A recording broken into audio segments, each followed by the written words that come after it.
here. Okay, so a little bit of a delay in getting started there, but not too bad. Okay, so we are up to chapter 6 in the Age of Slavery, the problem of slavery in the Age of Revolution, David Bryan Davis. Um, I'm going to do the whole chapter tonight. This one's a little bit shorter than the others have been, so we'll get on into it.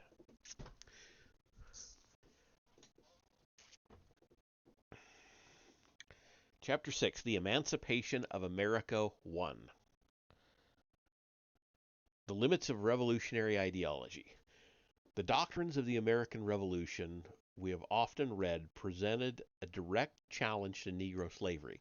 By the end of the war, according to Winthrop D. Jordan, quote, it was perfectly clear that the principles for which Americans had fought required the complete abolition of slavery. The question was not if, but when and how. Although Jordan acknowledges that the majority of Americans failed to face the question of when and how, he tends to confuse liberal principles with anti-slavery commitment. He thus concludes, along with many other historians, that the last quarter of the 18th century was a time of missed opportunity. Perhaps, he suggests, the bitter legacy of Garrisonian abolitionism, Civil War, and Reconstruction could have been avoided. In an optimistic passage that seems to ignore his own emphasis on racial exploitation as a source of national identity, Jordan writes, quote, in retrospect, the pity of anti-slavery's failure was that in the decade after the Revolution, success against slavery seemed almost within reach. If the Negro had been freed in the late 18th century rather than in 1863, if only in Virginia, he would have suffered far less degradation. The implications of the natural rights philosophy and religious equalitarianism would have operated directly upon his nature unimpeded by the glaring fact of his inferior status as a slave, and he would then have been in a far stronger position to meet the challenge of Darwinism. The protracted battle for abolition in the 19th century, generated by reaction defenses of slavery which deliberately subverted his equality, just as important, that battle forced reformist energies to concentrate more exclusively upon the single goal of abolition. A general emancipation after the Revolution would have been more than an improvised weapon in a fratricidal war. It would have come as a glorious triumph with the capstone of the Revolution. Guilt could easily have been foisted onto the British, and the whole nation stirred with pride. End quote. Such speculation would be harmless if it did not distort our understanding of the forces that maintained slavery and of the kind of struggle that abolition required. Although Jordan carefully takes note of other factors, his thesis shifts attention to the internal weaknesses of early anti-slavery principles. Yet such weaknesses cannot be gauged by what legislators did or left undone. The revolution could not have opened avenues toward general emancipation unless the slaves themselves had become involved as a significant military force. Historians have too often underestimated the economic strength of slavery during the Revolutionary period, exaggerated the force of anti-slavery sentiment in the Upper South, and minimized the obstacles that abolitionists faced even in the northern states. The American colonists were fighting, after all, for self-determination, and it is now clear that slavery was of central importance to both the Southern and national economies, and thus to the viability of the quote-unquote American system. The significance of early anti-slavery does not lie in its marginal successes or major failures. We can hardly expect that reformers should have persuaded Southern planters to give up their slaves. Even in times of crisis, no other group of planters accepted emancipation except when coerced by a central government or by the slaves themselves. In America, revolutionary patriotism was seldom a sufficient inducement even for raising taxes or recruiting troops, nor should we expect 18th century legislators to have embraced a vast program of social engineering equivalent or superior to that of Reconstruction. A general emancipation, even if gradually administered, would have required an unprecedented bureaucracy, new mechanisms for raising and dispensing revenue, and an army of agents to register the age and value of slaves, to supervise labor contracts, to protect freedom from de facto re-enslavement, to institute judicial proceedings, to provide temporal sustenance, and to, temporary sustenance, I totally read that wrong, and to implement a program for education and economic self-sufficiency. To recall the fears and suspicions aroused by the federal Constitution, or the vehement opposition to Hamilton's modest experiments with centralized planning, is to begin to appreciate the distance between the ideal of emancipation and its effective implementation. But what then is the significance of an ineffective movement? The easiest answer, of course, is that the movement was not ineffective in the long run. It is a fact of great importance that William Lloyd Garrison, Wendell Phillips, and Abraham Lincoln could all appeal to the anti-slavery principles and pronouncements of the revolutionary generation. But there are hazards in imagining anti-slavery as a telic force, flowing irresistibly toward its moment of destiny. It is more promising to analyze the meaning of anti slavery within its own historical context. The way in which reformers define and respond to a national problem may may tell much about the needs and internal strains of a social system. For example, the patriots of the Revolution were self professed enemies of every form of tyranny, yet their liberal ideology may have raised obstacles to quote unquote unearned emancipation. Since the Revolution tended to define liberty as the reward for righteous struggle, it was difficult to think of freedom as something that could be granted to supposedly passive slaves.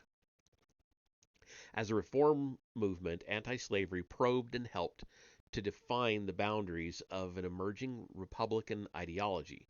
It embodied some of the central tensions of 18th century thought and also revealed the limits of change which a given society could envision or assimilate.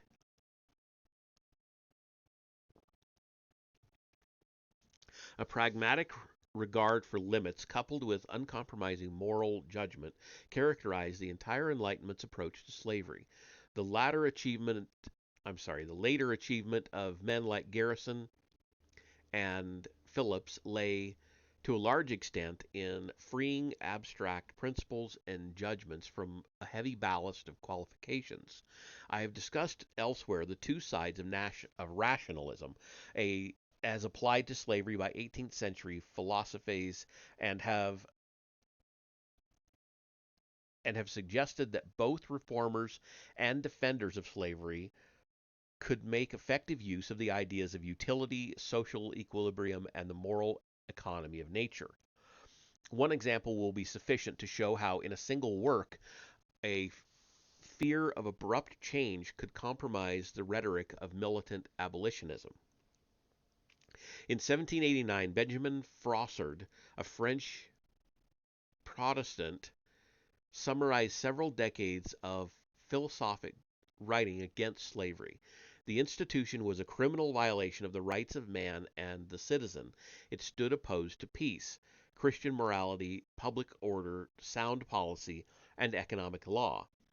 It contradicted a century of growing benevolence and enlightenment, arousing the indignation of apostles of liberty, such as the American Quakers and of the best and most generous minds in England and France. And yet no pen could be eloquent enough to convince planters to give up their slaves or governments to impose such an obligation. Um, Something in French, something about good actions, um, and something about tyranny. That's all I can make out of it, sir.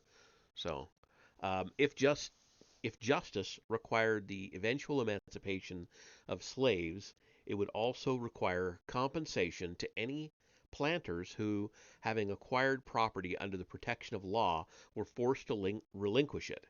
Moreover, Negroes were as yet too uncivilized to perceive the connection between individual and general interests. If liberated, they would fall into idleness and crime. Froissart favored the British plan of ending the slave trade. This, he thought, would force planters to improve the condition of their slaves and would also give hope and incentive to Negroes who could be taught that freedom and responsibility are the rewards of industry. Of course, Froissart was right in predicting that it would take a century to eradicate slavery from the New World. No doubt it would have taken longer if everyone had kept saying the same thing, yet gradualism was the hallmark of the liberal mind, in England and America no less than in France, and the gradualist mentality reflected something more than a willingness to subordinate human rights to property rights. The two were inseparable, at least according to the Harringtonian or classical Republican tradition, which served as a foundation for liberal political thought of the 18th century. J.G.A. Pocock summarizes the Harringtonian political outlook as follows. Quote, society is made up of court and country, government of court and parliament. The court is the administration. The country consists of men of independent property. All others are servants. The business of parliament is to preserve the independence of property on which is founded all human liberty and all human excellence. The business of administration is to govern, and this is a legitimate activity, but to govern is to wield power, and power has a natural tendency to encroach. End quote. A free society, in other words, was by no means incompatible with dependent classes of workers. Its central prerequisite was a large class of freeholders unencumbered by feudal, military, or political obligations. Liberty required independence, and independence required freehold property. As Pocock shows, these axioms were not confined to the Commonwealth man, quote unquote, tradition of religious and political dissent. They permeated they permeated 18th century political thought and left an imprint on conservative as well as democratic theory. The assumptions of country ideology had a decided influence on anti slavery writers on both sides of the Atlantic, enabling them to maintain, for example, that slavery was repugnant to the quote unquote ancient Constitution, and that the slave trading interests were allied with a mercantilist and power hungry court. Yet, so far as this ideology held sway, any scheme of emancipation ran the risk of undermining property, of increasing the powers of government, and thus of endangering the very foundations of liberty. It demands If demands for freedom weakened the traditional justifications for slavery, demands for self determination raised new obstacles to emancipation. During the Age of Revolution, insistent appeals to constitutional rights and liberties were often a reaction against the administrative reforms of a centralized power. Philosophical speculation drew nourishment from a succession of widespread conflicts between kings and nobles, between elites in central and local constituted bodies, and between landed aristocrats and the bourgeoisie. Thus, in 1789 and 1790, some of the Hungarian nobility formed revolutionary committees of correspondence to defend their liberties from the encroaching reforms of the Austrian Empire. Traditionally, their rights had included autonomous dominion over serfs who had not been considered subjects of the emperor, but who now looked to the central government for protection. Faced with the genuine danger of peasant insurrection, the local diets echoed the favorite arguments of North American slaveholders. Peasant unrest had been stirred up by outside agitators, agricultural workers would soon starve if they were allowed to leave the estates. Peasants were fully accustomed to hard work and physical punishment. They were far too lazy, childish, and stupid to respond to monetary incentives. The Bible justified involuntary servitude, and Providence had assigned men to their proper ranks.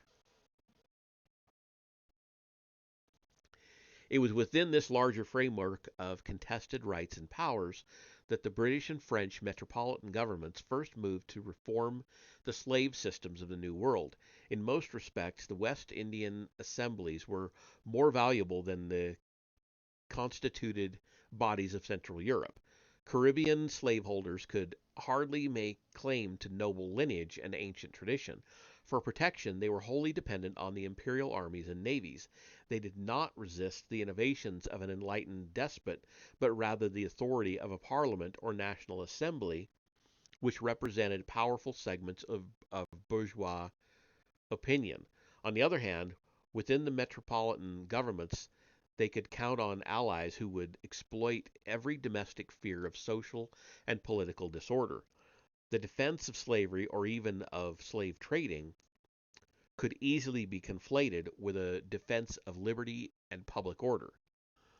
In North America, an additional factor defined the boundaries of revolutionary ideology. Edmund S. Morgan has recently drawn attention to a central paradox of American colonial life. The rise of liberty and equality coincided with the rise of slavery. In effect, Americans, quote, bought their independence with slave labor, end quote. In Morgan's view, this was not a fortuitous inconsistency, quote unquote. The paradox involved more than racial prejudice and even the subtle psychological exploitation documented by Winthrop Jordan. Clearly, there was nothing novel about the freedom and independence of some men depending on the coerced labor of others. What distinguished American colonists was their magnificent effrontery. They rejoiced to find their ideals of freedom and equality reflected in the actual social order, but resolutely denied that the social order rested on a mudsill, quote unquote, of slavery, as Southerners would later acknowledge. Yet, like their English contemporaries, the American colonists equated social responsibility with independence, and independence with land ownership. They feared and mistrusted men, regardless of race, who lacked any tangible stake in society. During the 17th century, when England hatched various schemes for colonizing the idle poor,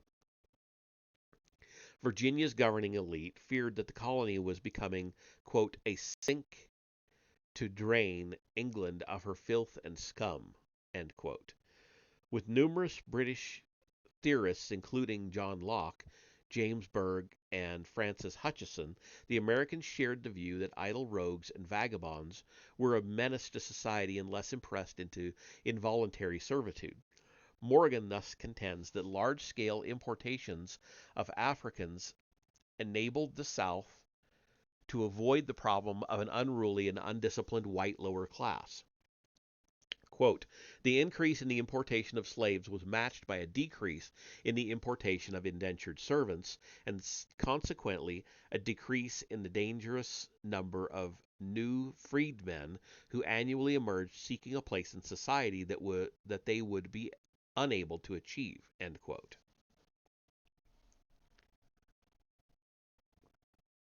It follows that 18th century Southern leaders could promote the ideal of a free white yeomanry and profess allegiance to the rights of all Englishmen precisely because black slaves had taken the place of a lower caste of whites.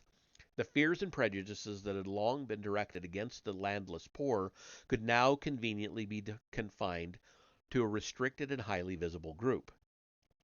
Indeed, Morgan implies that the idea of deporting emancipated blacks as a troublesome and dangerous population originated in the English schemes for colonizing lower class whites. Hence, it was slavery, quote, that transformed the Virginia and the Virginia of Governor Berkeley to the Virginia of Jefferson, slavery that made the Virginians dare to speak a political language that magnified the rights of free men, and slavery, therefore, that brought Virginians into the same Commonwealth political tradition with New Englanders. End quote. One should add that New England's own prosperity and equalitarian society had been nourished by the carrying trade with the slave isles of the Caribbean.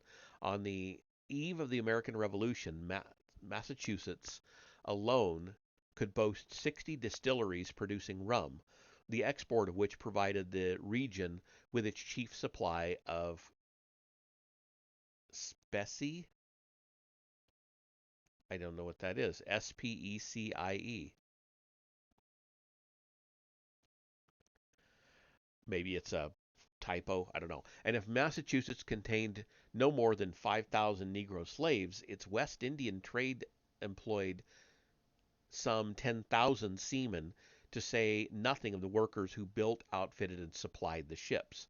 The American colonists were not trapped in an accidental contradiction between slavery and freedom. Their unique social order had arisen from many choices. They had resolved some of mankind's deepest social dilemmas, but at a heavy price. Their rhetoric of freedom was functionally related to the existence and in many areas to the continuation of Negro slavery. In a sense, then, demands for consistency between principles and practice, no matter how sincere, were rather beside the point. Practice was what made the principles possible.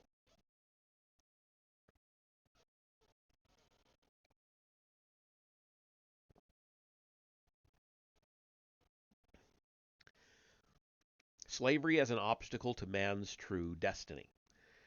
There was then no automatic connection between a defense of natural rights and the imperative that slavery be abolished, although slavery, at least in the abstract, was repugnant to the whole spirit of the Enlightenment. Slavery always represents a moral contradiction, for it carries to extreme form the tendency to define and treat other men as physical objects, a tendency which moralists have deplored since ancient times. Moralists and social theorists have found ways of accommodating the contradiction to various ethical systems, though not without strain. Since the concept of slavery carried a penumbra of associations involving sin, punishment, obedience, self surrender, and deliverance, the strains were related to central antinomies in the structure of Western thought, and for that reason, fundamental changes in attitude toward the nature and destiny of man could not help but give new resonance to the idea of human bondage. Excuse me. For 18th century thinkers who contemplated the subject, slavery stood as the central metaphor for all the forces that debased the human spirit. The treatment of man as property dramatized the moral dilemmas of the age. At the risk of gross oversimplification, it can be said that the Enlightenment was torn between the ideal of the autonomous individual and the ideal of a rational and efficient social order. These terms refer, of course, to complex tendencies of thought, not to static or uniform positions. The ideal of the autonomous individual involved a repudiation of both original sin and subservience to worldly authority, and thus required the reordering of social relations on some moral and voluntaristic basis. The ideal of a rational society involved the elimination of social and economic waste, the exaltation of utility, and the introduction of predictable system in place of arbitrary choice. Both major and minor thinkers of the Enlightenment strove to reconcile some notion of individual liberty with some notion of a rationally functional state. Negro slavery dramatized the difficulties of any synthesis. Anti slavery provided an illusory means of resolution.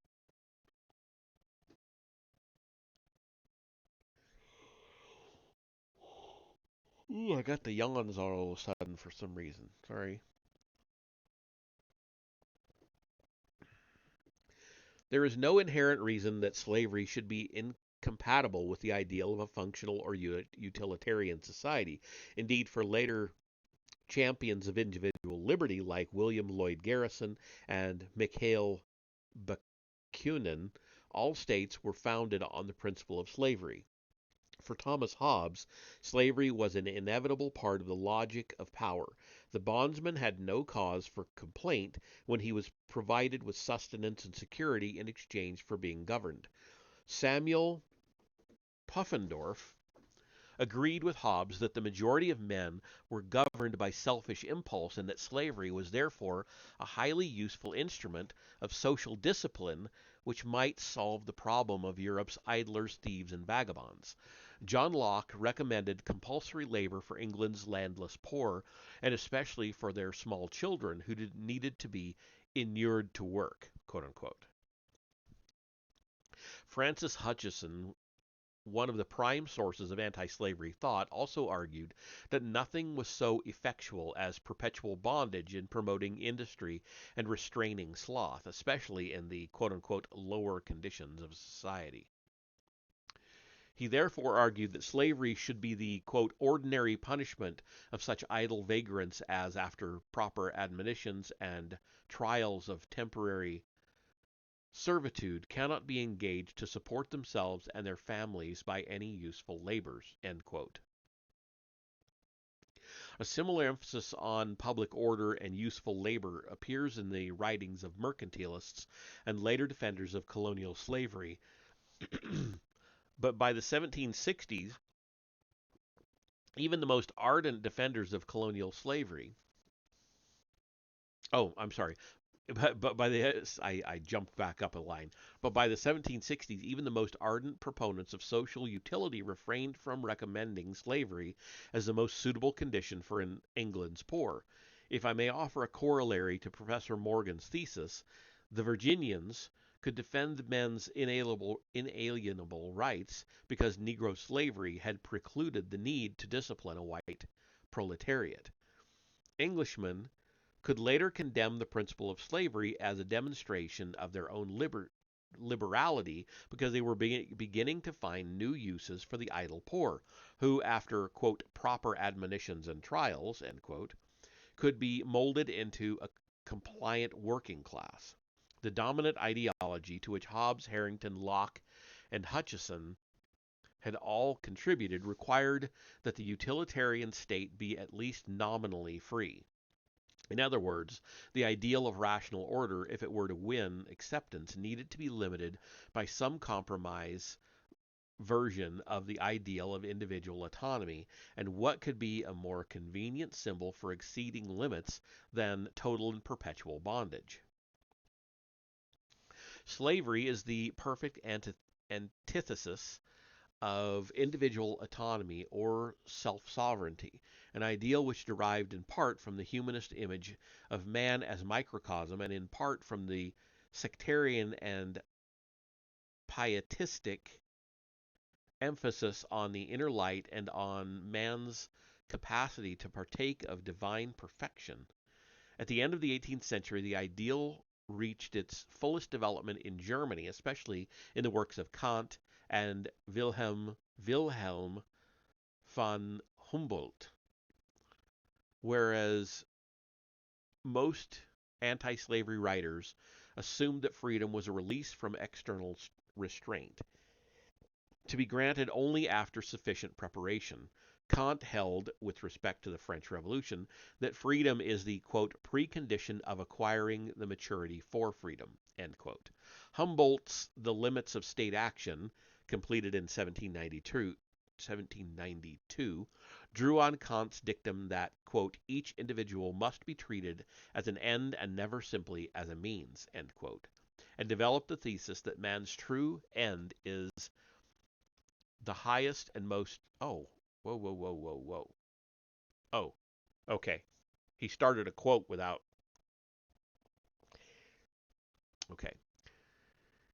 Developed the thesis that man's true end is, quote, the highest and most harmonious development of his powers to a complete and consistent whole. Freedom is the first and indispensable condition which the possibility of such a development presupposes.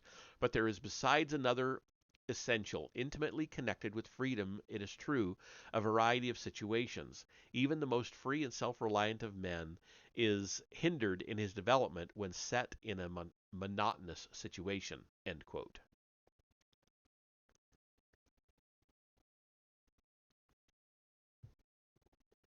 Though Humboldt's ideal of self-development had no influence on anti-slavery thought, it dramatizes the contingency and limitations of the conventional definitions of freedom. Humboldt's faith in individuality, spontaneity, and diversity rested on an organic view of human nature and on the central concepts of Bildung, by which he meant, in J.W. Burroughs' words, quote, the fullest, richest, and most harmonious development of the potentialities of the individual, the community, or the human race, end quote. Though he wished to free individuals from social coercion, Humboldt by no means depreciated the importance of social ties. Indeed, it can be argued that his brand of liberalism was less antisocial than the liberalism which located individual freedom in the proprietorship of person and property. Humboldt wanted to limit state action, quote unquote, not because he valued the rights of property, but because he saw that the state tends to, quote, make man an instrument to serve its arbitrary ends, overlooking his individual purposes, end quote.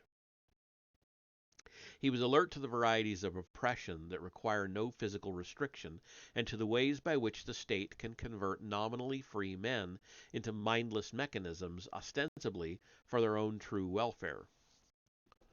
In contrast to Humboldt, even the more radical Anglo-American social theorists tended to identify freedom with the individual's legal status, his ownership of property, including his own person, and his external rights within the social compact.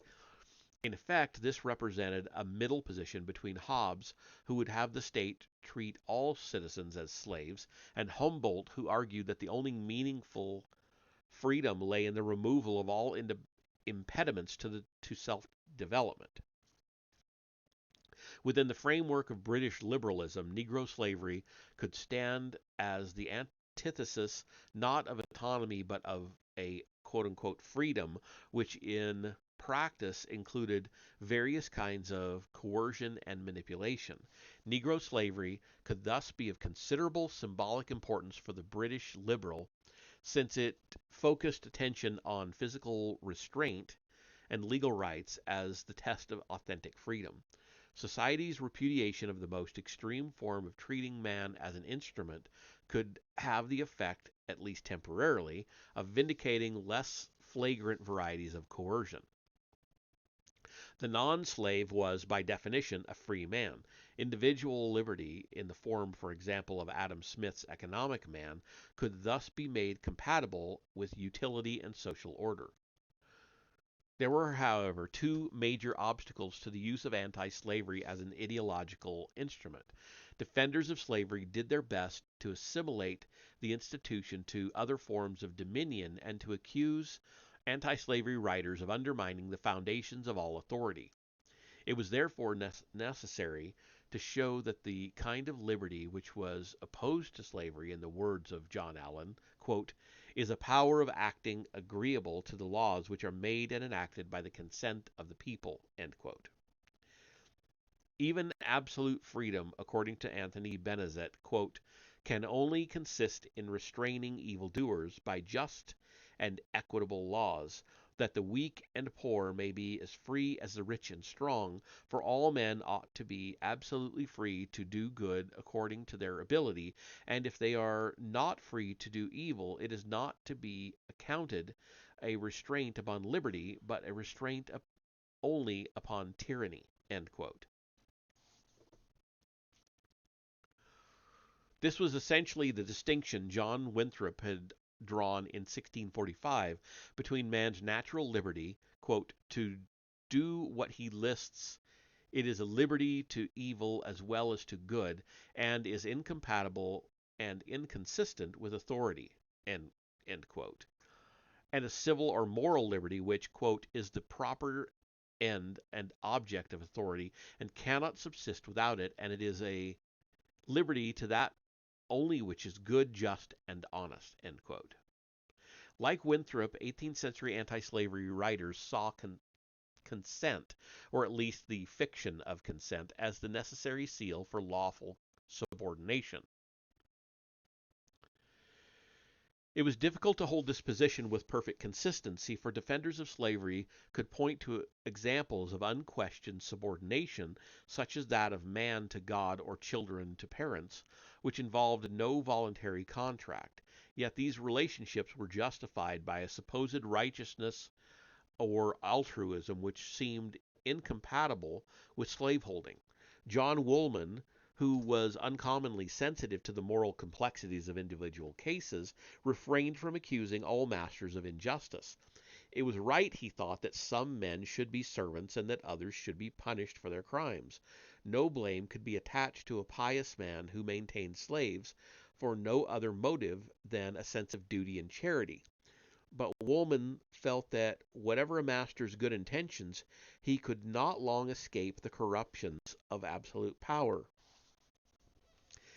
Involuntary servitude deprived both master and servant of the special liberty, as defined by Winthrop, quote, to that only which is good, just, and honest, end quote.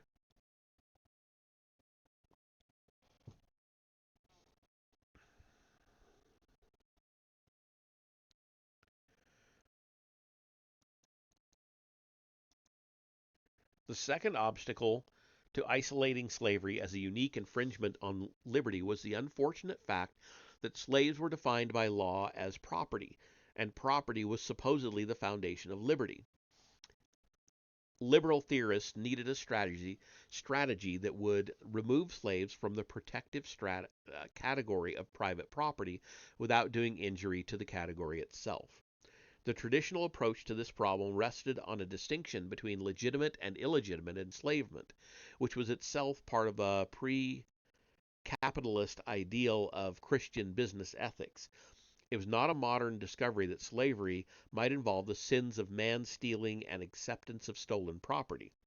Such moral discriminations were perhaps more easily made when men never dreamed of condemning all slavery or of defending an unqualified right to legitimate private property.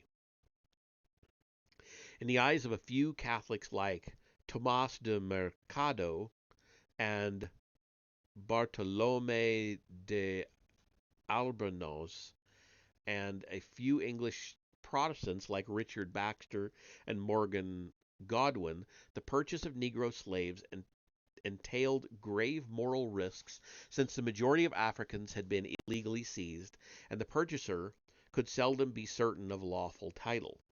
American slavery thus fell within a larger realm of economic practice in which greed had overcome equity. As phrased in more abolitionist terms by Samuel Sewall, the New England Puritan, quote, there is no proportion between 20 pieces of silver and liberty. The commodity itself is the claimer, end quote. The idea of the commodity as claimer lent itself easily to what C.B. Macpherson has termed, quote, the political theory of possessive individualism, end quote, which is well illustrated by the following argument of Thomas Paine. Quote, but none can lawfully buy without evidence that they are not concurring with men stealers, and as the true owner has a right to reclaim his goods that were stolen and sold, so the slave who is proper owner of his freedom has a right to reclaim it, however often sold. End quote. Although Paine begins on the conventional note of, quote, evidence that they are not concurring with men stealers, end quote, he abruptly shifts to the notion that freedom is a possession owned by all men and always reclaimable when stolen. This argument carried both conservative and radical implications.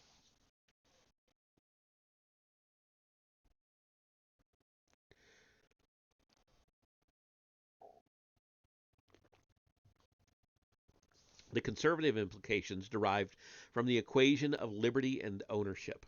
This formula reinforced the absolute character of proprietorship and obscured the conflict between human rights and property rights, a conflict which men like Albornoz and Baxter had found epitomized in slavery. For Paine, as for far more conservative anti slavery writers, Negro slavery was not simply one of many abuses resulting from the unrestrained pursuit of economic self interest.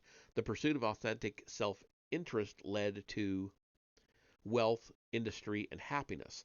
But Negro slavery was founded on usurpation, according to Adam Ferguson, and on, quote, rapine, rap, rapine theft or notorious injustice, end quote, according to Granville Sharp.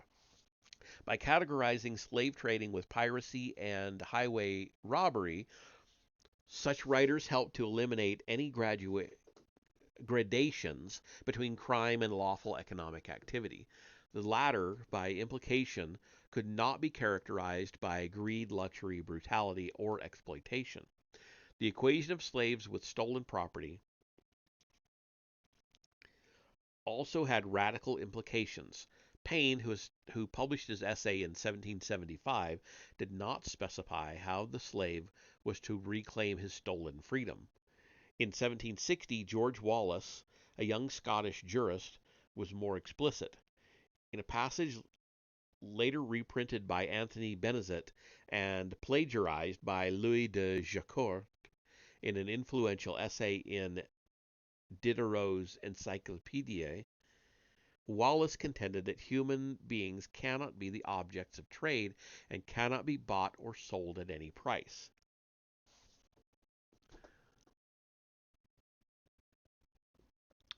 Quote, for these reasons, every one of those unfortunate men who are pretended to be slaves has a right to be declared to be free, for he never lost his liberty. He could not lose it. His prince had no power to dispose of him. Of course, the sale was ipso jure void. This right he carries about with him and is entitled everywhere to get it declared. As soon, therefore, as he comes into a country in which the judges are not forgetful of their own humanity, it is their duty to remember that he is a man and to declare him to be free. End quote. Although Wallace addressed himself to Scottish judges, urging them to free any Negro brought to his native land, he also denounced American slave laws as contrary to the law of nature. Significantly, he explicitly rejected the theory of possessive individualism. Quote, a man is not the proprietor of himself. Can he therefore be the proprietor of another? End quote. Accordingly, any supposed owner, quote, has nobody but himself to blame in case he shall find himself deprived of a man whom he thought he had, by buying for a price made his own, for he dealt in a trade which was illicit and was prohibited by the most obvious dictates of humanity. End quote.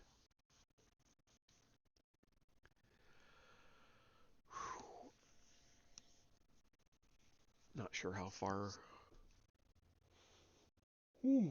much farther we have to go. Let's see real quick.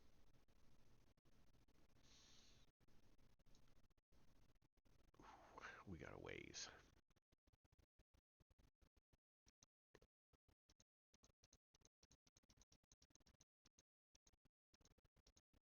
Not a huge ways. We're about halfway through the chapter. I may have to stop and get some water here real quick.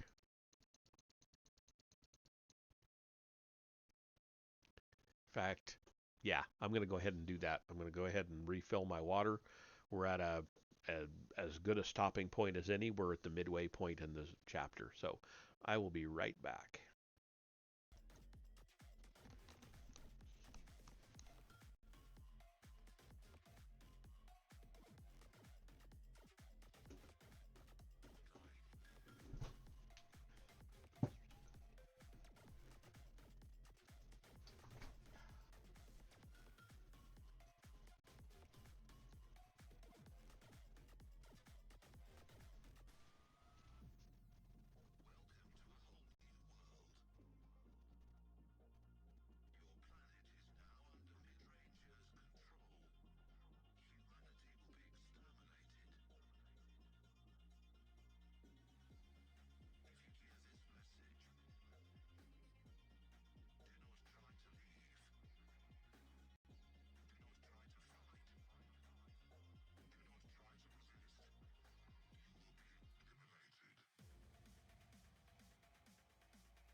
Okay, there we go. Back to it. Wallace's principles presented a direct challenge to established authorities. In another passage disseminated by Benezet, he held, quote, if this trade admits of a moral or a rational justification, every crime, even the most atrocious, may be justified. Government was instituted for the good of mankind. Kings, princes, governors are not proprietors of those who are subject to their authority. They have no right to make them miserable. On the contrary, their authority is vested in them, that they may, by the just exercise of it, promote the happiness of their people. End quote. Governmental sanction then served only to show the illegitimacy of government. In 1772, Granville Sharp concluded that any magistrate who neglected to relieve an oppressed slave, as Wallace had demanded, would be certain to partake in the guilt of the original theft. Moreover, if the British legislature should ever, quote, become so miserably degenerate as to repeal or annul the Habeas Corpus Act and adopt instead of it the most horrid and diabolical of the West Indian laws, yet even in this case the natural unlawfulness and wickedness of such principles as those laws contain would still remain, for, and here Sharp quoted from the pamphlet by Anthony Benezet, quote within a quote, no legislature on earth, which is the supreme power in every civil society, can alter the nature of things or make that to be lawful which is contrary to the law of God. End both quotes. This statement of quote unquote higher law doctrine, often attributed to Benezet, came originally from an anonymous pamphlet, Two Dialogues on the Man Trade, published in London in 1760. The author carried his radical premises much further than either Sharp or Benezet was prepared to go. In a passage not reprinted in later collections of anti-slavery argument, he held, quote, and so all the black men now in our plantations, who are by unjust force deprived of their liberty and held in slavery, as they have none upon earth to appeal to, may lawfully repel that force with force, and to recover their liberty, destroy their oppressors. And not only so, but it is the duty of others, white as well as blacks, to assist those miserable creatures, if they can, in their attempts to deliver themselves out of slavery and to rescue them out of the hands of their cruel tyrants. End quote. Since England, in prosecuting the slave trade, had been for more than a century, quote, at war and enmity with mankind in general, end quote, any nation would be justified in declaring war to liberate the colonial slaves by force. If no other writer published the quote unquote higher law doctrine to such a logical extreme, pushed the higher law doctrine to such a logical extreme, the author of Two Dialogues nevertheless illustrated the revolutionary possibilities of early anti-slavery thought. And by quoting the main premises of such works, Anthony Benezet, a devout and peace-loving Quaker, became a vehicle for some of the more subversive ideas of the secular Enlightenment. The arguments he disseminated cut two ways. If governments were allowed to justify slavery, they could justify any crime. But if reformers could nullify the legal sanctions for slavery, they could also limit a government's powers and impeach the sanctions for any form of injustice. How could a government that fostered slavery have any claim to legitimacy? Benezet could offer only one excuse for the men who ruled the British Empire. No doubt they were ignorant of the facts. This charitable conviction led him to address epistles to various institutional authorities, including the Queen, the Archbishop of Canterbury, and the Society for the Propagation of the Gospel. But as American patriots were soon to learn, appeals which presumed governmental ignorance also presumed unprecedented power on the part of the governed. Benezet defined and therefore narrowed the options open to the authorities. Once they had been informed of their violations of divine and natural law, they would have to rectify their mistakes or presumably forfeit their claims to legitimate power. By the late 1760s and early 1770s, these arguments obviously had a bearing on the colonial protests against British tyranny. Yet paradoxically, the same years witnessed a growing Anglo-American consensus, except in the South and the West Indies, that Negro slavery was a flagrant violation of the natural rights of man. Thus, William Warburton, the Bishop of Gloucester, could ridicule the arrogant notion that Negroes were happiest as slaves. Quote, Nature, he proclaimed, created man free, and grace invites him to assert his freedom. End quote. And John Wesley, despite his Tory politics and his obsession with original sin, could announce that, quote, liberty is the right of every human creature as soon as he breathes the vital air, end quote. Adam Ferguson, James Beatty, and William Blackstone, all enormously influential figures, popularized Montesquieu's arguments on the incompatibility of slavery with free institutions. Clearly, liberty did not mean the same thing to Methodists, to latitudinarian clergy, and to American rebels complaining of unjust taxation. But despite their diverse aims, an increasing number of writers did agree that liberty was an original and fundamental right. George Simmel has suggested that the various political, economic, and religious conflicts of the 18th century were sublimated into an abstract need for human freedom. Quote, this is the general category that came to cover what was common in the various complaints and self-assertions of the individual against society. End quote. Simmel's insight helps to explain how the Negro slave could become an abstract symbol for the deprivation of freedom so long as his status was dissociated from property rights and from accepted forms of subordination.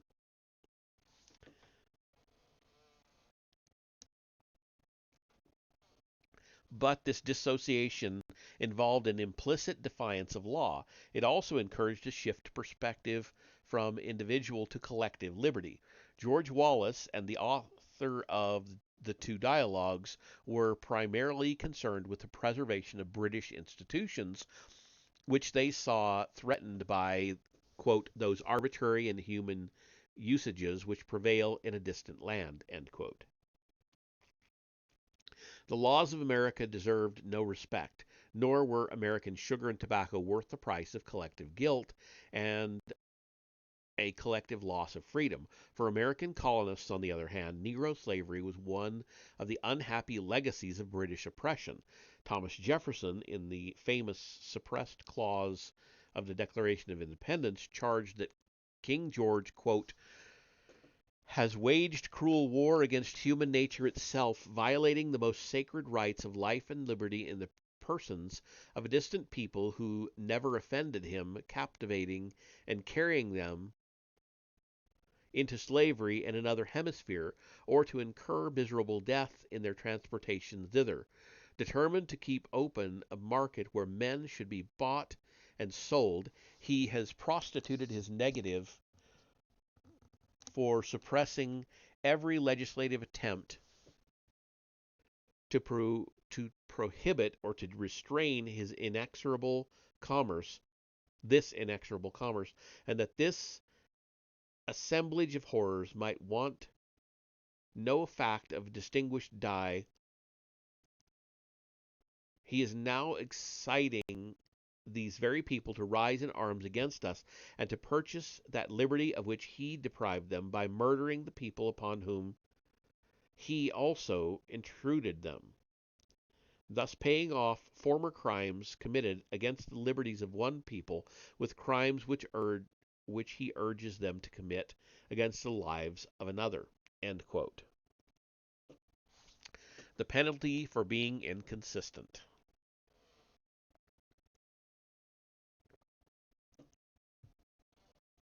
The American colonists had long been absorbing and energizing the English Commonwealth men tradition of religious and political dissent.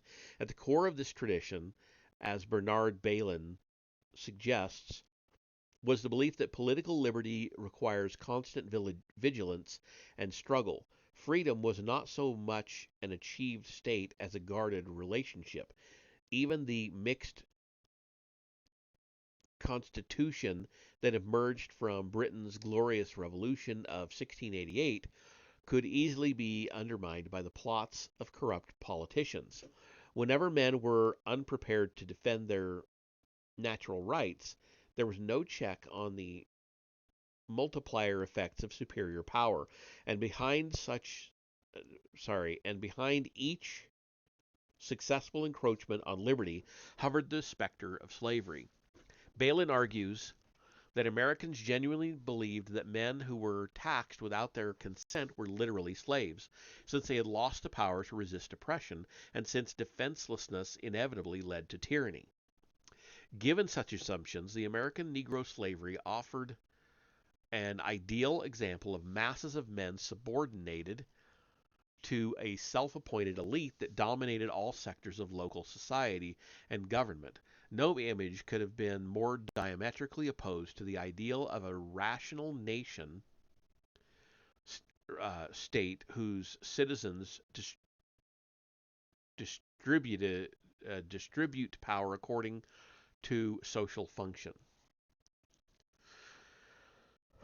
The fear of a British conspiracy to enslave America had an obvious but complex bearing on Negro bondage.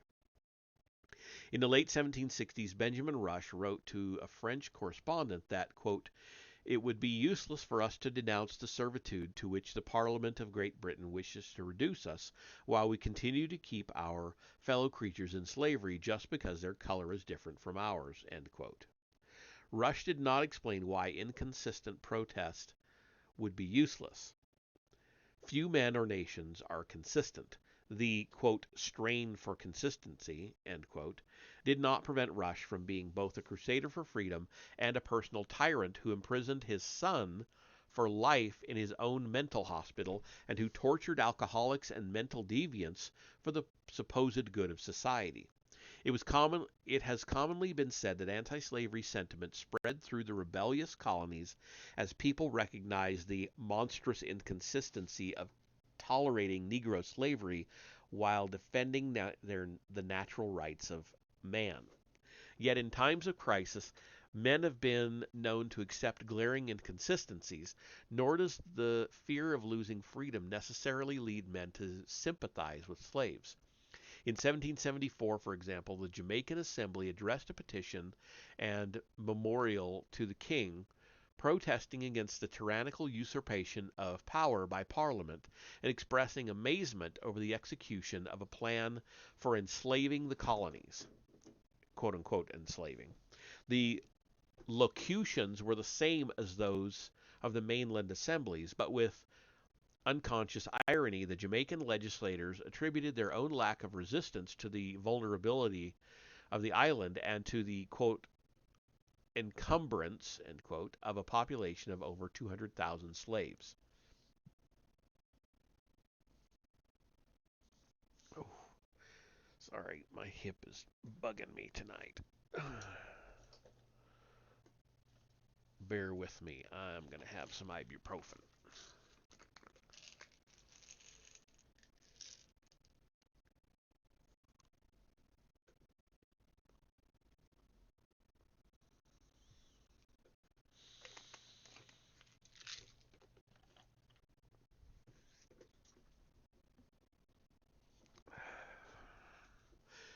To cite another example, the spokesman for Northern working men in the Jacksonian era outdid even the pamphleteers of the Revolution in invoking images of impending bondage.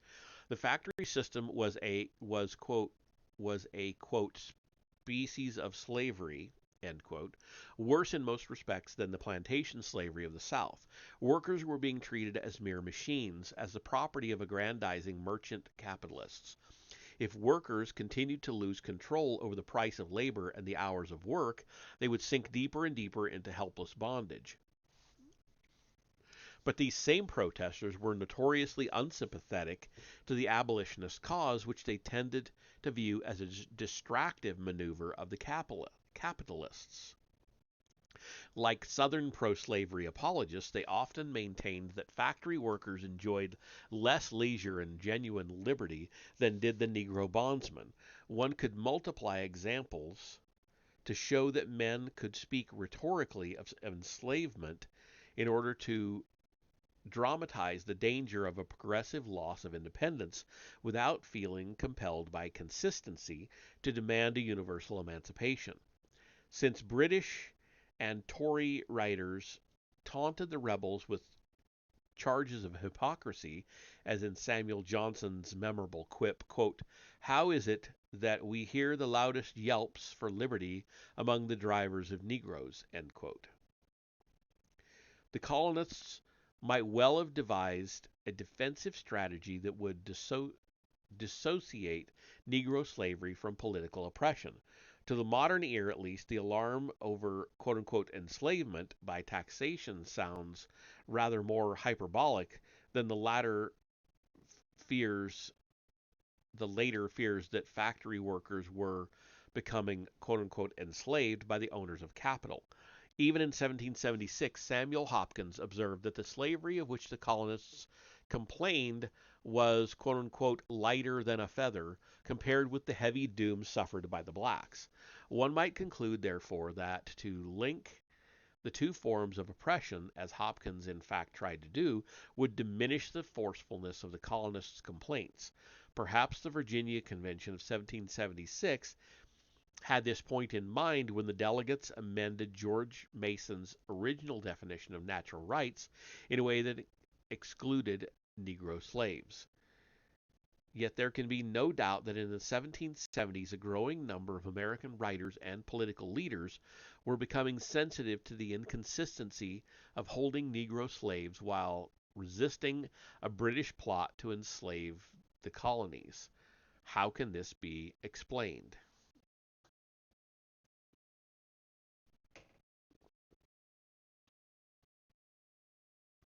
At the outset, one should not underestimate the quote unquote restiveness, as it was termed, of the black population. Philosophical inconsistency pinched harder when slaves began to speak the language of natural rights. The blacks, as Hopkins pointed out, did not have to be told how miserable they were, yet every day they heard the whites expressing indignation over British threats to civil liberties.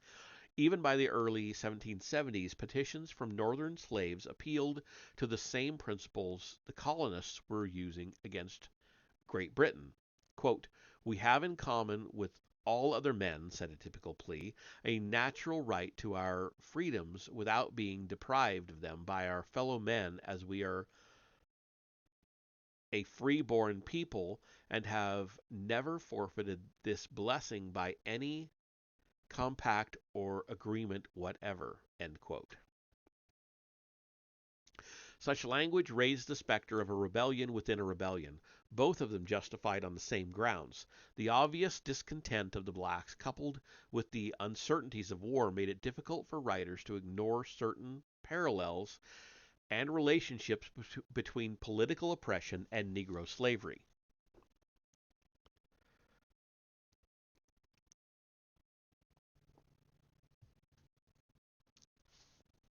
An interesting illustration of this point can be found in John Allen's An Oration upon the Beauties of Liberty or the Essential Rights of the Americans, an immensely popular pamphlet that appeared in 1773 after the burning of the Gaspee, I'm not sure, Gaspee with a accent mark over the first E, to defend Rhode Islanders against retaliation. One of Allen's examples of English tyranny was that a white colonist could, quote, "be confined and tried for his life by the accusation of a Negro," end quote. Like various protesters in the future, Allen apparently saw Negro rights as a weapon for destroying the liberties of white Americans. But in the fourth edition, also printed in 1773, Allen substituted the following passage for his example of tyranny against whites.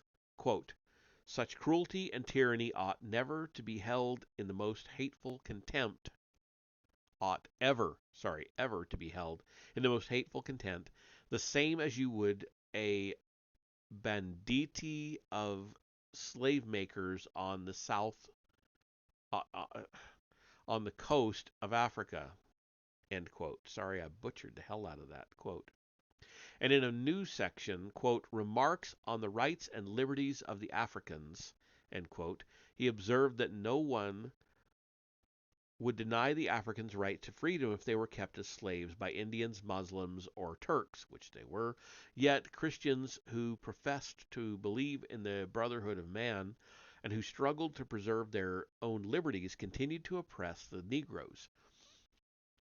Significantly, Allen printed a letter that had been rejected by the Free Press, presumably because it referred ominously to the Negroes' bloody revolts against tyranny in the West Indies. He then expended another letter written. Sorry, I'm screwing up all kinds of stuff here now. He then appended another letter written by four slaves on April 20th, 1773, addressed to the Massachusetts Assembly. The slaves promised to wait patiently for their award of freedom, after which they would return to Africa, making no claims for compensation for past wrongs. Their humility stood out in sharp contrast to Allen's own radical stance against England, yet the mention of West Indian revolts gave hint that Americans could not always count on such patience and forgiveness. During the Great Awakening, ministers of various denominations had promoted the religious conversion of slaves as a means of ensuring meekness, docility, and obedience. But resistance to British authority tended to blur traditional distinctions between spiritual liberty and external status. Quote, "It was no longer possible," writes Winthrop Jordan, "for American ministers to urge Negro slaves to remain content as Christians in their bondage when they were urging white members of their congregations to resist oppression." End quote.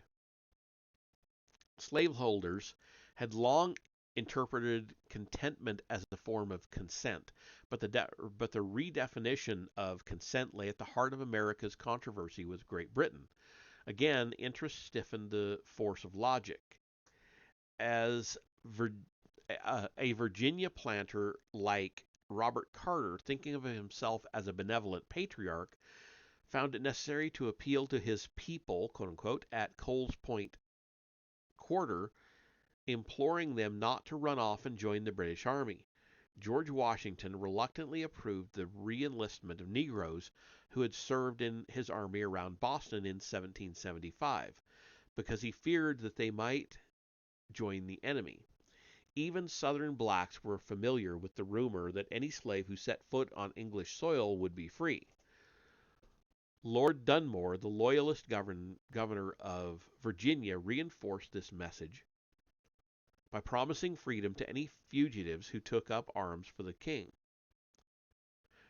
Neither England nor America was prepared to risk a full-scale social revolution by issuing emancipation proclamations or mobilizing large armies of black troops. Assuming that the South could easily be pacified, the British were especially reluctant to antagonize loyalist planters. Nevertheless, some 800 Virginia slaves had time to respond to Dunmore's short-lived offer. Many more later flocked to Count Rochambeau's French army or met Sir Henry Clinton's offer of freedom to slaves who served the crown against their master's cause. Rhode Island, when largely occupied by British troops, resorted to the ultimate weapon of promising freedom to slaves who enlisted in a black battalion. quote unquote. And perhaps more important than the actual number of blacks serving in both armies was the knowledge that war could lead to widespread emancipation. According to Gerald W. Mullen, Virginians had been surprisingly complacent about fugitives, even communities of fugitives, in the decades prior to Dunmore's proclamation. For white Southerners, the Revolution brought new fears and new needs for self justification. For blacks, it opened possibilities for new postures of militancy and defiance.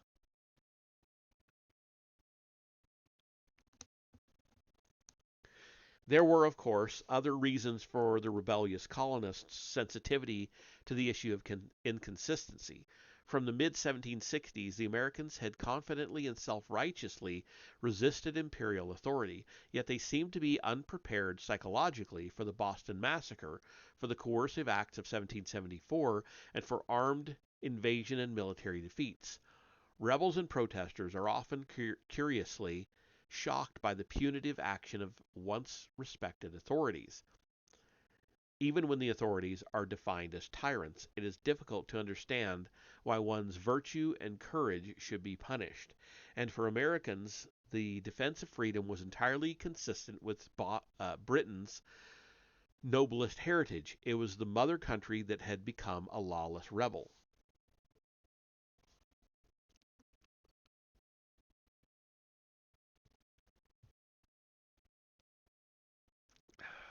Prior to the Revolution, few colonists were capable of the imaginative leap of placing themselves in their slaves' position. They were, to paraphrase Peter Berger, the sociologist, quote unquote, fully encased in their identity as free white men. The revolution may not have been disruptive enough to destroy the existing social order, but it did result in a period of uncertainty, self doubt, and unpredictable identity. The site to cite the most obvious example, the distinction between patriot and traitor depended pragmatically on the outcome of war. Situations of extreme disorder and unpredictability often make it easier to imagine a reversal of roles. Thomas Paine expressed the thought that occurred to many minds. Quote, "If they could carry off and enslave some thousands of us, would we think it just? One would almost wish they could for once. It might convince more than reason or the Bible." End quote. The theme of reversing roles with slaves had long been used as a literary device and had been a commonplace in English and French journals such as the London Magazine and Ephémérides de Citoyen. I don't know. Uh, but for the revolutionary generation, there was a new immediacy to the question. Suppose that we were their slaves. According to According to Jefferson himself, this was an event that, quote, may become probable by supernatural interference, end quote.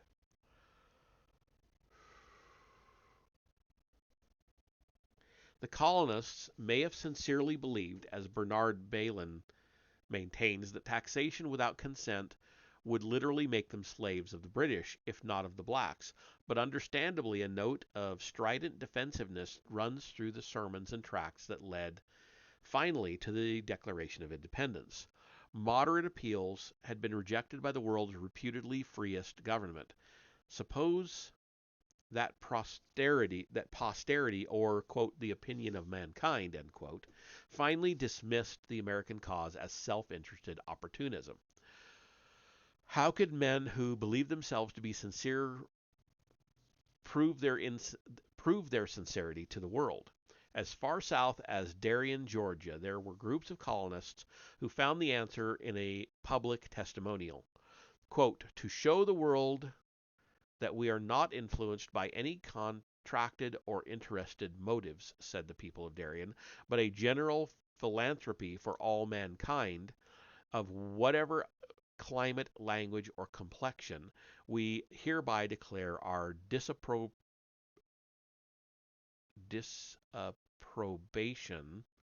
and abhorrence, disapprobation That's what it is, and abhorrence of the unnatural practice of slavery in America, end quote.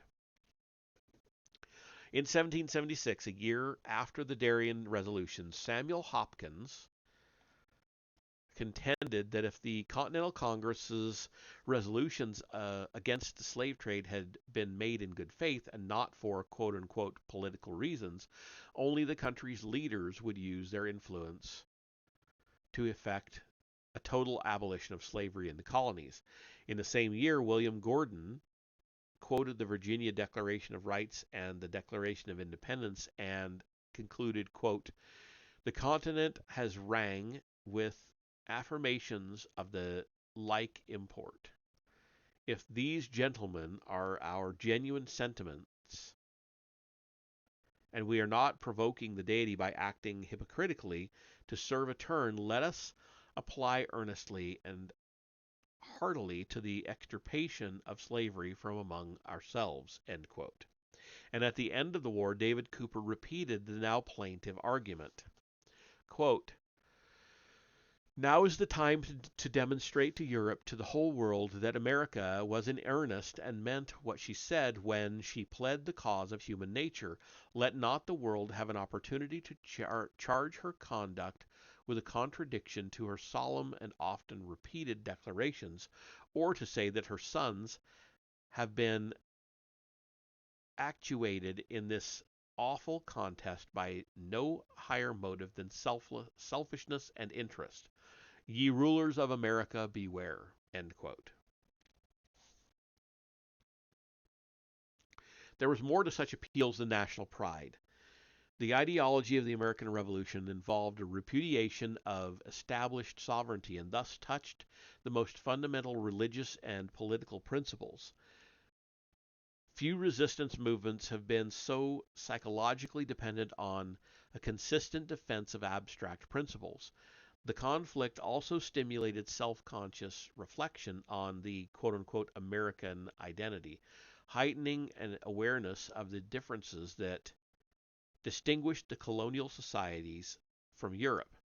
In Gordon Woods' words, the revolutionary ideology entitled, quote, "A fundamental shift in values," and was used to used to mobilize the society into revolution, end quote. At the heart of this ideology, according to Wood, was a concept of republicanism, quote unquote, that contained supposedly the distilled wisdom of the science of political economy. In theory, a republic was the most desirable of all forms of government, since the proper end of a republic could only be the welfare of the people. Boy, haven't our politicians forgotten that. On the other hand, history had shown that republics were exceptionally fragile, particularly when a people fell short of the highest standards of public virtue. The American colonists felt that they were uniquely qualified for republican life. They had been idealized by various European writers as an industrious, equalitarian people content with the simple joys of life. The blessings of Providence were clearly evidenced by prosperity, expanded settlement, and population growth. Yet, as Wood shrewdly observes, this candidacy for republicanism involved new strains and pressures. If Americans could think of themselves as being in some sense emancipated from the coercions of history, they were obviously not immune from the kind of greed, factionalism, and self-indulgence that had undermined freedom in England.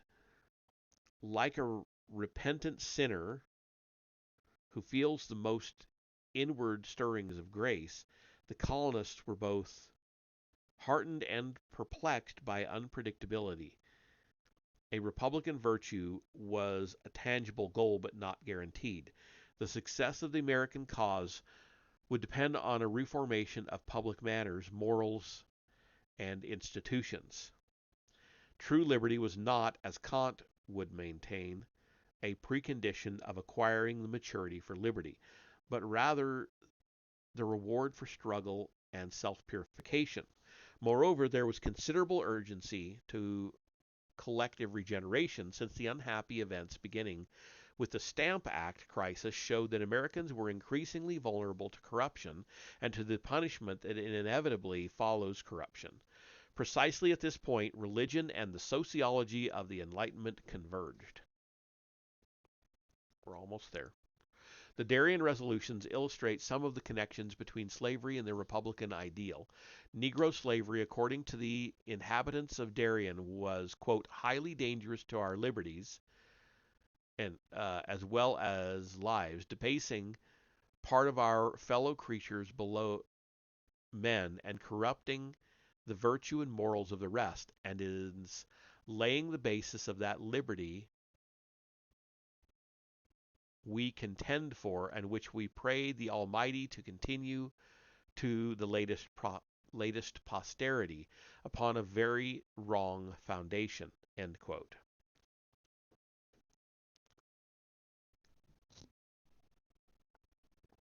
One should note the eager merger of religious and secular concerns. The revolutionary generation could lay either the right or wrong foundations for a free society, a society which, with God's blessing, would flourish to the end of time.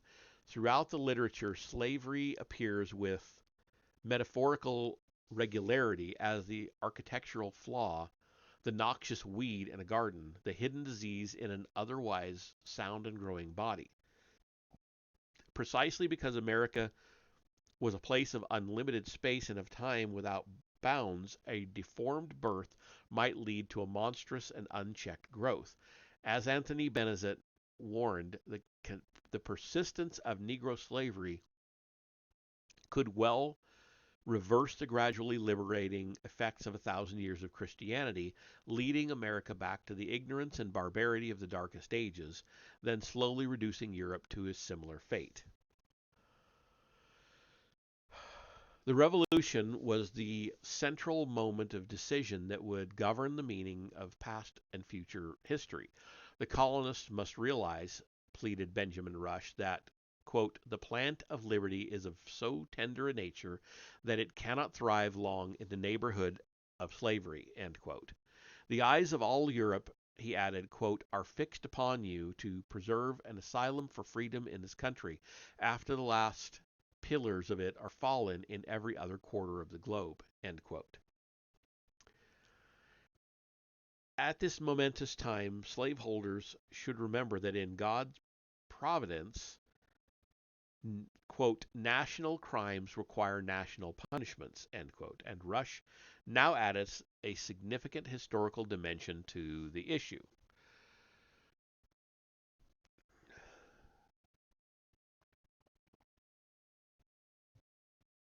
Quote, if domestic slavery is agreeable to the will and laws of God, political slavery is much more so.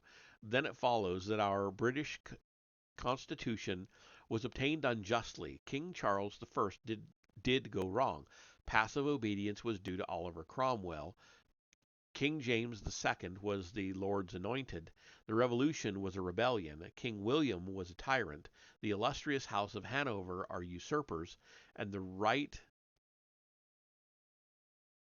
of the British Parliament to tax the American colonies is unlimited and indisputable, end quote. For Rush, writing before the move for independence, resistance to British taxes was a continuation of the epic struggle for Protestantism and a free constitution. Obviously, God had not been on the side of despotism and property.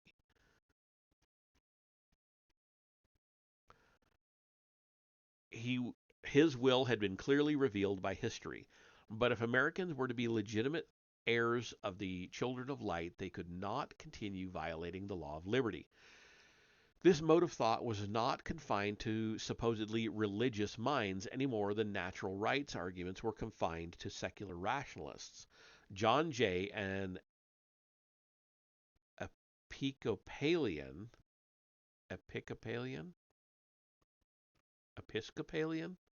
maybe that's a typo, otherwise I've never heard of that, and hardly a religious enthusiast, could write from Spain in 1780 that America's, quote, prayers to heaven for liberty will be impious. end quote, until measures were adopted for the gradual abolition of slavery. Thomas Paine, a deist, agreed that the threat of tyranny as punishment was, quote unquote, perfectly suited to the nature of America's crime against the Negro. Paine also held, like the New England clergy, who would soon regard him as the devil incarnate, that Christians had a special obligation to spread the true spirit of their religion among the heathen of Africa in order to change the bad, quote unquote, impression left by slave traders. During the Revolutionary years, the notion of collective guilt and judgment seemed no less real to disciples of the Enlightenment than to sons of the Puritans. It was in the midst of war that Jefferson wrote the following well known words addressed to an audience of French rationalists. Quote, "And can the liberties of a nation be thought secure when we have removed their only firm basis, a conviction in the minds of the people that these liberties are the gift of God, that they are not to be violated but with his wrath? Indeed, I tremble for my country when I reflect that God is just, that his justice cannot sleep forever." End quote and end chapter. So, chapter 7 for next time, The Emancipation of America, part 2. Um, let's see how long it is. Oh, oh, oh, man. It is a very, very long chapter. It is most definitely going to be a two-parter. Um, but we'll figure out the midway point, and that's where we'll get to next time. It's like more than twice the length of the chapter I just read tonight. So there's no way my voice will hold out for that, nor would I have time in one sitting. So anyway, that is it for the night. I am beat. I'm not going to even try to um, raid anybody. I'm just going to call it. So I will see you all in the next reading. Barring catastrophe, that should be tomorrow night for the next Star Wars. We're starting into a new novel, I think, or maybe it's a short story. Can't remember. I'll look it up. But I will see you all tomorrow night.